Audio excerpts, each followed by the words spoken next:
નમસ્કાર દર્શક મિત્રો, દેશ અને દુનિયાના તાજા સમાચાર તેમજ ઉપયોગી માહિતીના ફરી એક નવા વિડીયોમાં આપ સર્વે દર્શક મિત્રોનું ગુજ્જુ પોકેટ યુટ્યુબ ચેનલ પર હાર્દિક સ્વાગત છે। આજના સૌથી પહેલા મહત્વના સમાચારમાં ન કરતા કામ નહીં તો ખાલી થઈ જશે બેંક એકાઉન્ટ, આ વિશે વિગતથી વાત કરીએ તો તાજેતરમાં લોકસભાની ચૂંટણી યોજાવાની છે, ત્યારે ફ્રોડ જાહેરાતો કરનારા સક્રિય થઈ ગયા છે। જો તમારે આ ફ્રોડથી બચવું હોય તો તમારી લોન માફ થઈ છે આવો ફોન કે મેસેજ આવે તો જવાબ આપવો નહીં, નહીંતર તમારું બેંક એકાઉન્ટ ખાલી થતા વાર નહીં લાગે। તાજેતરમાં રિઝર્વ બેંક ઓફ ઇન્ડિયાએ લોકોને લોન માફી સંબંધિત ભ્રામક જાહેરાતો ટાળવા માટે સલાહ આપી છે। ત્યારબાદના અગત્યના સમાચારમાં જોઈએ તો સૌરાષ્ટ્ર મેલમાં લાખો રૂપિયા અને સોનાની ચોરી, આ વિશે વિગતથી વાત કરીએ તો મુંબઈથી રાજકોટ જતી ટ્રેનમાં લાખો રૂપિયાની ચોરી થઈ હોવાની ઘટના સામે આવી છે। મળતી માહિતી અનુસાર મુંબઈથી રાજકોટ જતી ટ્રેનમાં આંગળીયા પેઢીની બેગ ચોરો ઉઠાવી ગયા હતા। બેગમાં રૂપિયા 14 લાખ અને 21 કિલો ચાંદી હોવાનું જાણવા મળ્યું છે। સૌરાષ્ટ્ર મેલમાં વડોદરામાં ચોરીની આ ઘટના બની હતી। પેઢીના કર્મીએ સીટની નીચે આ બેગ રાખી હતી, જે શાतिर ચોર ઉઠાવી ગયા હતા। ત્યારબાદના મહત્વના સમાચારમાં તો કેરળમાંથી મળ્યું કોરોનાનું નવું સબ વેરિયન્ટ, આ વિશે વિગતથી વાત કરીએ તો ભારતમાં કોરોનાના કેસો નહિવત પ્રમાણમાં નોંધાય છે, ત્યારે કેરળ રાજ્યમાં કોવિડનું સબ વેરિયન્ટ JN1નો કેસ મળી આવ્યો હતો। આ કેસ મળી આવતા લોકો ચિંતામાં મુકાયા છે। દક્ષિણ રાજ્યમાં તેની અસર અંગે ચિંતાઓ ઊભી થઈ છે। કોવિડ-19નો સબ વેરિયન્ટ JN1નો કેસ 8મી ડિસેમ્બર 2023ના રોજ કેરળમાં મળી આવ્યો હતો। ત્યારબાદના મહત્વના સમાચારમાં તો કોંગ્રેસે ફાળો ભેગો કરવા અભિયાન શરૂ કર્યું, આ વિશે વિગતથી વાત કરીએ તો કોંગ્રેસ પાર્ટી દ્વારા ડોનેટ ફોર દેશ નામનું ક્રાઉડ ફંડિંગ અભિયાન શરૂ કરવામાં આવશે, જે 18મી ડિસેમ્બર 2023ના રોજ કોંગ્રેસના અધ્યક્ષ મલ્લિકાર્જુન ખડગેના હસ્તે લોન્ચ કરવામાં આવશે। કોંગ્રેસ પાર્ટીના 138 વર્ષ પૂરા થવા પર કોંગ્રેસે દેશવાસીઓને વિનંતી કરી છે કે કોંગ્રેસને મજબૂત કરવા માટે કોંગ્રેસના ખાતામાં ₹138, ₹1380 અને ₹13,800 જેવી રકમ જમા કરાવો। ડિજિટલ માધ્યમથી રકમ જમા કરાવી શકાશે। દર્શક મિત્રો, કોંગ્રેસના આ ફંડ ભેગો કરવાના અભિયાન વિશે તમારું શું કહેવું છે, નીચે કોમેન્ટ કરીને જરૂરથી જણાવજો। ત્યારબાદના મહત્વના સમાચારમાં તો સબરીમાલામાં ભક્તોની ભારે ભીડ, આ વિશે વિગતથી વાત કરીએ તો સબરીમાલા ખાતે છેલ્લા કેટલાક દિવસથી ભક્તોની ભારે ભીડ ઉમટી રહી છે। મંદિર વિસ્તારમાં ભારે ભીડ હોવા છતાં સરકાર અને વહીવટીતંત્રે આંખ આડા કાન કર્યા છે। અરાજકતાને લઈને વિપક્ષ સરકાર પર સતત પ્રહારો કરી રહ્યું છે, પરંતુ મેનેજમેન્ટમાં કોઈ સુધારો થયો નથી। ભીડને કારણે અરાજકતાની સ્થિતિ એવી છે કે ઘણા શ્રદ્ધાળુઓને સબરીમાલા મંદિર અને ભગવાન અયપ્પાના દર્શન કર્યા વિના પંડાલમાંથી પાછા ફરવાની ફરજ પડી છે। ત્યારબાદના મહત્વના સમાચારમાં જોઈએ તો મિત્રો અહીં બનશે દેશની સૌથી મોટી મસ્જિદ, અયોધ્યામાં ભવ્ય રામ મંદિરનું નિર્માણ થઈ રહ્યું છે, તો બીજી તરફ અયોધ્યાથી 25 કિલોમીટર દૂર ધન્નીપુર ગામે ઇન્ડો ઇસ્લામિક કલ્ચરલ ફાઉન્ડેશન મસ્જિદનો પાયો નાખશે। પાયો મક્કાના ઇમામ અથવા ઇમામે હરમ અબ્દુલ રહેમાન અલ સુદાઈસના હસ્તે નાખવામાં આવશે, જે ભારતની સૌથી મોટી મસ્જિદ હશે। તે મસ્જિદનું નામ મોહમ્મદ બિન અબ્દુલ્લા રખાશે। મસ્જિદનો પાયો નાખનાર ઇમામ સાઉદી અરબના કાશિમ શહેરના રહેવાસી છે। ત્યારબાદના અગત્યના સમાચારમાં તો કેન્દ્રીય ગૃહમંત્રીએ લાભાર્થીઓને વિવિધ કાર્ડનું વિતરણ કર્યું। કેન્દ્રીય ગૃહપ્રધાન અમિત શાહ અમદાવાદના ચાંગોદર ગ્રામ પંચાયત ખાતે આયોજિત સંકલ્પ યાત્રામાં સહભાગી થયા હતા। કાર્યક્રમમાં તેમણે અન્ન સુરક્ષા, ઉજ્જવલા કનેક્શન, આયુષ્માન કાર્ડ વગેરેનું લાભાર્થીઓને વિતરણ કર્યું હતું। તેમણે કહ્યું હતું કે વિકસિત ભારત સંકલ્પ યાત્રા એ મોદીજીની જનકલ્યાણકારી નીતિઓ વિશે જાગૃતિ વધારીને આઝાદીના અમૃતકાળમાં વિકસિત ભારતનો મજબૂત પાયો નાખવાનું ઉત્તમ માધ્યમ છે। ત્યારબાદના મહત્વના સમાચારમાં જો તો ઇમ્પેક્ટ ફી મામલે મોટા સમાચાર, આ વિશે વિગતથી વાત કરીએ તો ગુજરાતમાં સરકાર નાગરિકોને ગેરકાયદે બાંધકામો કાયદેસર કરવાની વધુ એક તક આપી રહી છે। ઇમ્પેક્ટ ફી ભરવાની મુદત 6 મહિના વધુ લંબાવવામાં આવી છે। દર્શક મિત્રો, આપણે જણાવી દઈએ કે આ મુદત 17મી ડિસેમ્બરે પૂર્ણ થઈ રહી હતી, જો કે હવે મુદતને જૂન 2024 સુધી લંબાવવામાં આવી છે। આ ત્રીજી વાર ઇમ્પેક્ટ ફી ભરવાની મુદત લંબાવવામાં આવી છે। આ મામલે અત્યાર સુધીમાં ગુજરાતભરમાંથી 1.5 લાખ અરજીઓ કરવામાં આવી છે। ત્યારબાદના મહત્વના સમાચારમાં જોઈએ તો સોનાની આ યોજનામાં રોકાણ કરવાની ઉત્તમ તક, આ વિશે વધુ વિસ્તારથી જાણીએ તો 18મી ડિસેમ્બરથી RBI એટલે કે રિઝર્વ બેંક ઓફ ઇન્ડિયા ફરી સોવરિન ગોલ્ડ બોન્ડ યોજના શરૂ કરવા જઈ રહી છે, જેમાં 22મી ડિસેમ્બર સુધી રોકાણ કરી શકાશે। આ યોજના હેઠળ 1 ગ્રામ સોનાના 6,199 રૂપિયા ભરવાના રહેશે। ડિજિટલી પૈસાની ચૂકવણી પર પ્રતિ ગ્રામ 50 રૂપિયાનું ડિસ્કાઉન્ટ મળશે। આ માટે ડીમેટ એકાઉન્ટ હોવું જરૂરી છે। RBI આ યોજના જારી કરે છે। વધુમાં વધુ 4 કિલો સોનામાં રોકાણ કરી શકાય છે। પ્રથમ સિરીઝમાં રોકાણ કરનારને 128% રિટર્ન પણ મળ્યું હતું। ત્યારબાદના મહત્વના સમાચારમાં જોઈએ તો મંદિરના ઉદ્ઘાટન પહેલા લક્ષ્મણ નારાજ. આ વિશે વિગતથી વાત કરીએ તો લોકપ્રિય ધાર્મિક શો રામાયણમાં લક્ષ્મણનું પાત્ર ભજવનાર સુનિલ લાહિરી ગુસ્સામાં છે.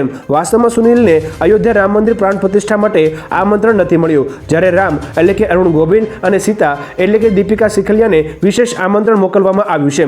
સુનિલને આમંત્રણ ન મળવાનું ખૂબ જ ખરાબ લાગ્યું છે. તેના પર તેણે કહ્યું કે આયોજકોને લાગતું હશે કે લક્ષ્મણ એટલે કે મારું પાત્ર એટલું મહત્વનું નથી. ત્યારબાદના મહત્વના સમાચારમાં જોઈએ તો ખાલિસ્તાની ગઢમાં હનુમાનની પ્રતિમા બની. આ વિશે વિગતથી વાત કરીએ તો કેનેડાના ખાલિસ્તાની ગઢ બ્રામ્પટનમાં રામ ભક્ત હનુમાનજીનું મહારાજની સૌથી ઊંચી 55 ફૂટની પ્રતિમા બનાવવામાં આવી છે. આવતા વર્ષે આ પ્રતિમાનું અનાવરણ કરવામાં આવશે. આ પ્રતિમાનું ઔપચારિક અનાવરણ કેનેડાના બ્રામ્પટનના હિન્દુ સભા મંદિર ખાતે 23મી એપ્રિલના રોજ હનુમાન જયંતિના દિવસે કરવામાં આવશે. ઉલ્લેખનીય છે કે હનુમાનજી મહારાજની પ્રતિમાનું અનાવરણ થતાં ભક્તોમાં ભારે ઉત્સાહ જોવા મળી રહ્યો છે. ત્યારબાદના મહત્વના સમાચારમાં તો શું છે સુરત ડાયમંડ બુર્સની વિશેષતાઓ. આ વિશે વિગતથી જાણીએ તો વડાપ્રધાન મોદી વિશ્વનું સૌથી મોટું diamond trading centre Surat diamond બુર્સનું લોકાર્પણ કરશે. ખજોદમાં બનેલા ડાયમંડ બુર્સને બનાવવા 3400 કરોડનો ખર્ચ થયો છે. 35.54 એકર જગ્યામાં તે ફેલાયેલું છે. રબ પોલિશ્ડ ડાયમંડ ટ્રેડિંગનું ગ્લોબલ સેન્ટર 1.5 લાખ લોકોને રોજગારી આપશે. વિશ્વની સૌથી મોટી ઇન્ટરકનેક્ટેડ બિલ્ડિંગમાં 4500થી વધુ ઓફિસો કાર્યરત થશે. 131 હાઈ સ્પીડ લિફ્ટનું ઇન્સ્ટોલેશન કરવામાં આવ્યું છે. ત્યારબાદના મહત્વના સમાચારમાં જોઈએ તો અયોધ્યા જવા માટે 1000 ટ્રેનો દોડશે. આગામી 22મી જાન્યુઆરીએ અયોધ્યામાં આવેલા રામ મંદિરની પ્રાણ પ્રતિષ્ઠા મહોત્સવ યોજાશે અને 23મી જાન્યુઆરીએ રામ મંદિર ભક્તો માટે ખુલ્લું મુકાશે, જેને લઈ કેન્દ્ર સરકારે મોટી અપડેટ આપી છે. હવે અનેક રાજ્યોમાંથી અયોધ્યા જવા માટે 1000 ટ્રેનો દોડશે. આગામી 19મી જાન્યુઆરીથી સ્પેશિયલ ટ્રેનો ચલાવવામાં આવશે. અમદાવાદથી અયોધ્યા જવા માટે સ્પેશિયલ ટ્રેનો દોડાવવા માટેની તૈયારીઓ ચાલી રહી છે. ત્યારબાદ જો તમે તો આ દિવસથી પડશે કડકડતી ઠંડી. આ વિશે વિગતથી વાત કરીએ તો હવામાન વિભાગે ઠંડીને લઈને મોટી આગાહી કરી છે. ગુજરાતમાં આગામી 5 દિવસ સુધી ઠંડીનું જોર વધશે તેમજ કેટલાક વિસ્તારોમાં વાદળછાયું વાતાવરણ રહેશે. હવામાન વિભાગના જણાવ્યા અનુસાર ગુજરાતમાં આગામી 2 દિવસ સુધી તાપમાન યથાવત રહેશે, પરંતુ 25મી ડિસેમ્બર બાદ ગુજરાતમાં અચાનક ઠંડીનું જોર વધવા લાગશે. ત્યારબાદ જો તમને સ્વદેશી ડ્રોન દુશ્મનનો કરશે ખાત્મો. આ વિશે વિગતથી વાત કરીએ તો ડીઆરડીઓએ સ્વદેશી બનાવટના સ્ટેલ્થ ડ્રોનનું સફળ પરીક્ષણ કર્યું છે. આ પરીક્ષણ કર્ણાટકના ચિત્રકૂટ ખાતે આવેલ એરોનોટિકલ ટેસ્ટ રેન્જમાં કરવામાં આવ્યું હતું. આ ડ્રોનના સફળ પરીક્ષણ બાદ ભારત એવો દેશોની યાદીમાં સામેલ થઈ ગયું છે જેણે ફ્લાઇંગ વિંગ કન્ફિગરેશનમાં સફળતા હાંસલ કરી છે.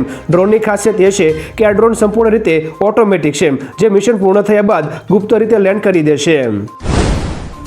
ત્યારબાદ જો તમે તો મત્સ્ય ઉત્પાદન વધારવા 25 રીફ બનશે.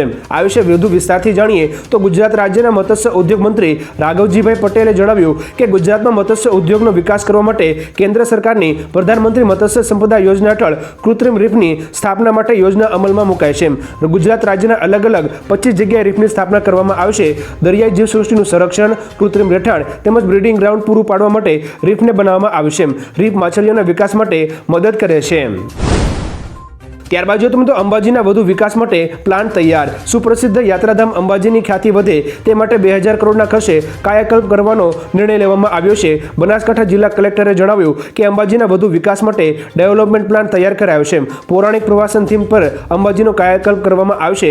ગટર, પાણી, રોડ, રસ્તા અને બાંધકામના આયોજનને લઈ પ્લાન તૈયાર કરાયો છે. અંબાજીથી ગબ્બર સુધીના વિસ્તારને તૈયાર કરવામાં આવશે, જો કે સ્થાનિકોને પણ રોજગારી પણ વધુ મળશે.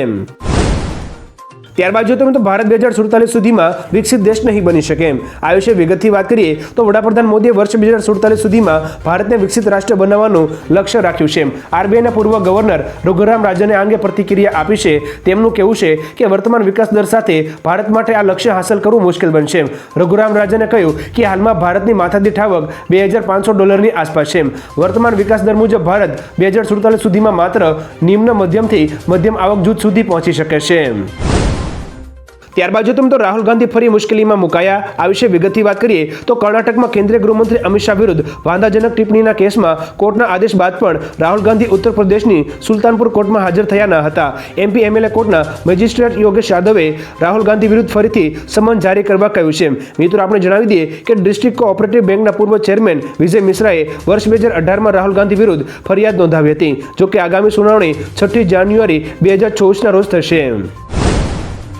ત્યારબાદ જો તમે તો ડુંગળીના મણનો ભાવ ઓછો આવતા ખેડૂતોનો વિરોધ. આ વિશે વિગતથી વાત કરીએ તો ડુંગળીના મણનો ભાવ ઓછો આવતા ખેડૂતો દ્વારા વિરોધ કરવામાં આવ્યો છે. મળતી માહિતી અનુસાર રાજકોટના ઉપલેટામાં ડુંગળીના ભાવ નીચે આવતા ખેડૂતોએ ડુંગળીના હાર પહેરી મફતમાં ડુંગળીનું વિતરણ કરીને રોષ વ્યક્ત કર્યો હતો. ઉલ્લેખનીય છે કે ડુંગળીની નિકાસ બંધ થતા ડુંગળીના ભાવ ઘટ્યા હતા, જેને લઈ ખેડૂતોને રાતા પાણીએ રોવાનો વારો આવ્યો છે.